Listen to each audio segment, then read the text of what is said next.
Hey,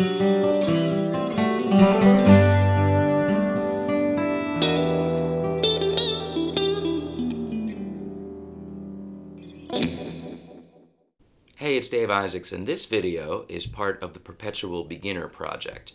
Now, if you don't know what that is, the Perpetual Beginner is the title of a book that I just released about learning music and the ways that you can help yourself do it better, especially if you find that you're stuck or stagnant.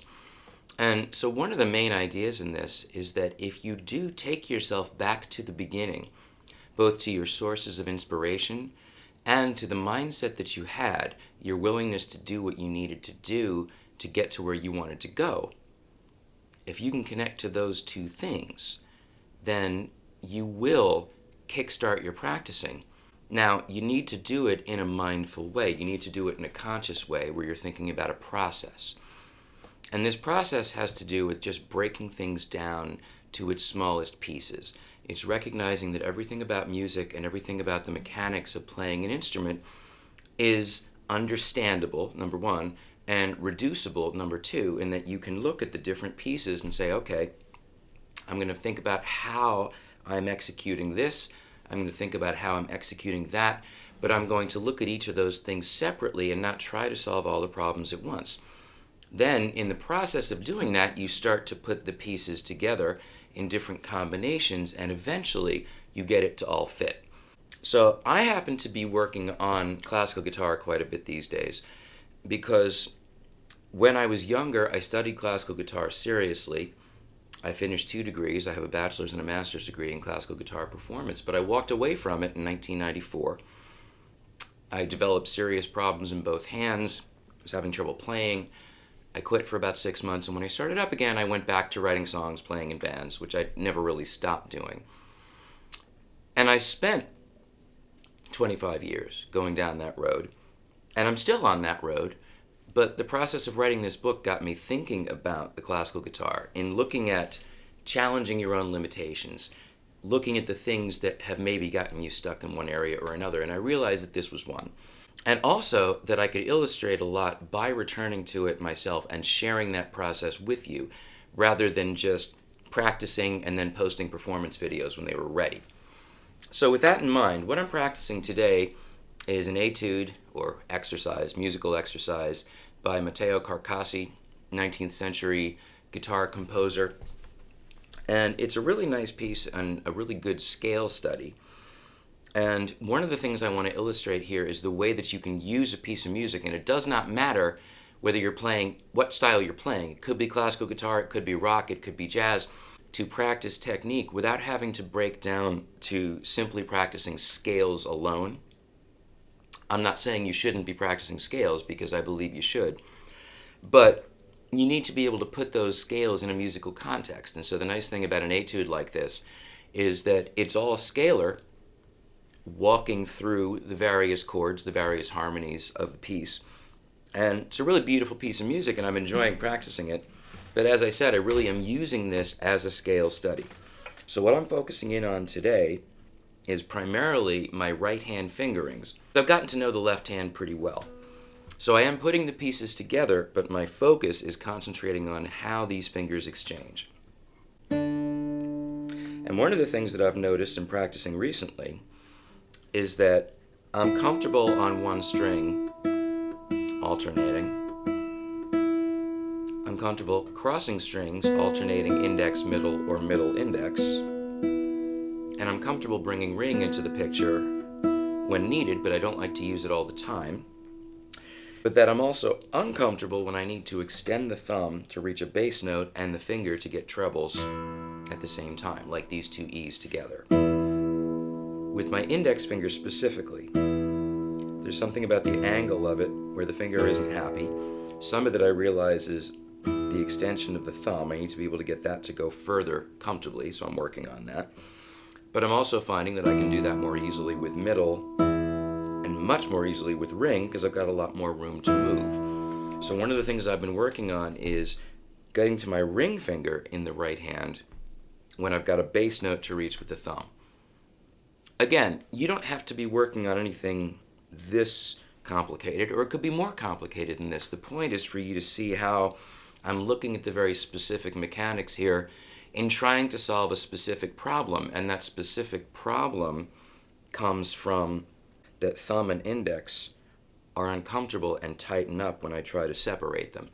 And I recognize that because there were certain places that I always missed, and it was always when I needed to play a bass note with a treble note with the extended index finger. So this is what I'm working on. For those of you who watch these videos and say, you know, you really talk too much, you should play more, now I'm going to play, but I am going to keep talking while I'm playing. Working off a D major scale.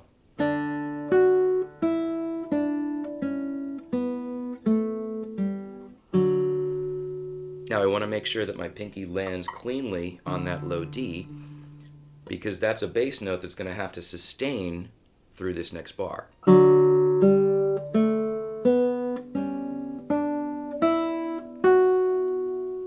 And I missed a note on the way up, so I've got to think about my index finger extension.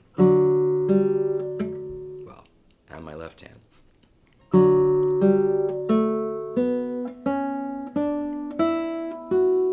I lost the bass note a little too soon. There we go. Now, if I use my ring finger to pluck that high string, this is much more comfortable. So, again, you make an exercise out of these things by breaking them down and repeating them.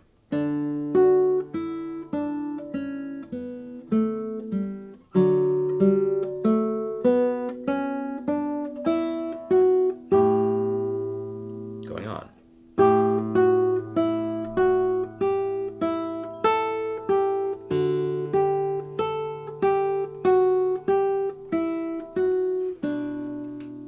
So that measure was okay.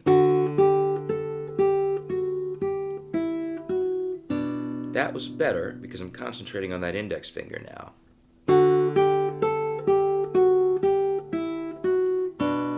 And notice how that sounds more even than it did. So, from the beginning.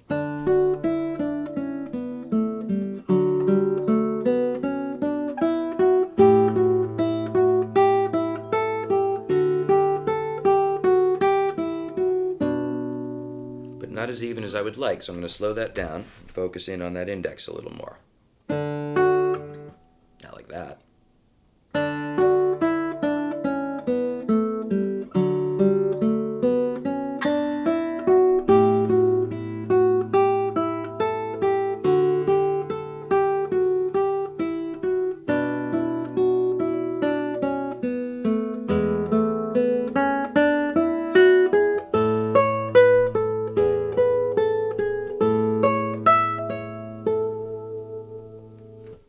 Now, in the interest of not making this video longer than it has to be, I'm going to go back to the beginning and play through the whole thing at a tempo somewhere between where I started and where I just ended up. And when I miss something, I'm going to make a judgment on whether I want to fix it or not, depending on how it felt. So let's see how this goes.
Almost.